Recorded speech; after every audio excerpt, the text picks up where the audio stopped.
fiz um teste genético para tentar descobrir o que me leva a ter infecções de repetição. O médico disse que tenho baixa de imunidade, com erro inato da imunidade, mas o sequenciamento genético foi feito e não descobriram nada. Ou seja, o paciente tem um erro inato de imunidade, com baixa de imunidade, fenotipicamente, endotipicamente, esse paciente tem alterações, mas não descobriram nada. No sequenciamento genético veio tudo normal.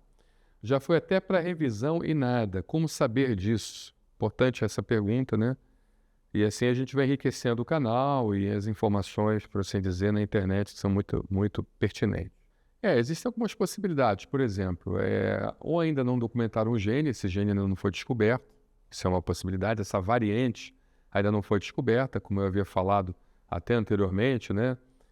Tem muitos pacientes que fizeram o teste genético, o exoma, o genoma e tudo mais, e o teste, ele não... Até o transcriptoma, né, que é justamente aquele exame da funcionalidade do RNA, da expressão do RNA, se está produzindo adequadamente ou não as proteínas, e esses pacientes, por sua vez, eles não apresentam absolutamente nada, o teste vem negativo. Mas depois, alguns anos depois, 5, 6 anos, 10 anos depois, faz a revisão daquele material genético, consegue identificar, então, alterações que foram variantes encontráveis, tá bom? Então, isso pode acontecer também. Uma outra coisa também comum é a questão do mosaicismo. O que é o mosaicismo? É quando você tem células normais com células alteradas. Então, às vezes, deu azar de pegar uma célula normal e não a célula alterada. Tem pessoas que não têm todas as células alteradas.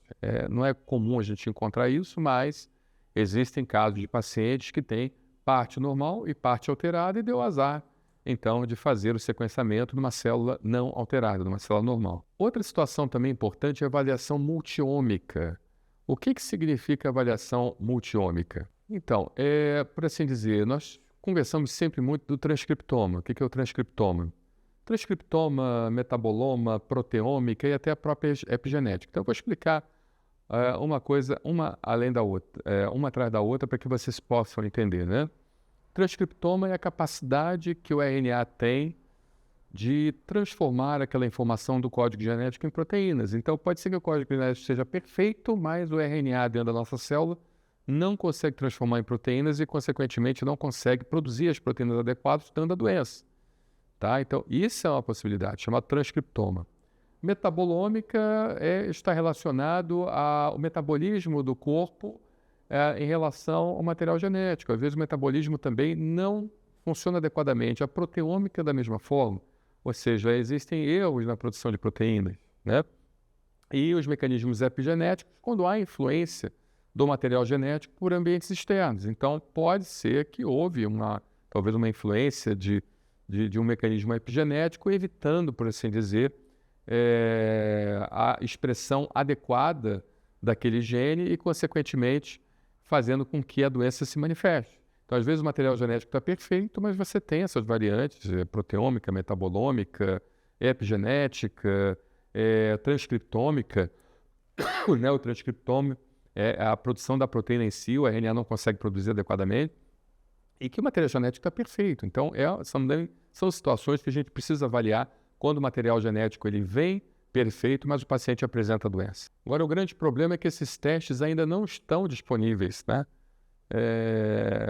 Para comercialmente, né? Infelizmente. Então, a gente, às vezes, tem uma dificuldade de avaliação de toda essa gama de situações que envolve material genético e não necessariamente é um material genético, tá bom? Então, eu tentei explicar um pouquinho para vocês. E pode ser até uma doença multifatorial, pode ser uma doença poligênica.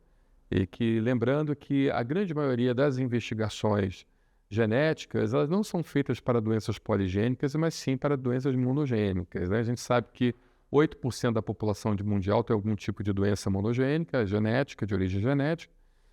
São muitas pessoas do mundo, são 560 milhões de pessoas, mas, infelizmente, as doenças poligênicas, ou seja, que envolvem vários genes, que causam doenças por causa do envolvimento de vários genes, elas, de certa forma, são um pouco, não negligenciadas, mas acaba-se tendo uma certa dificuldade de investigação por se tratar de vários genes, entende? E da correlação dessas alterações genéticas com a apresentação clínica das doenças, tá bom? Muito obrigado pela sua pergunta.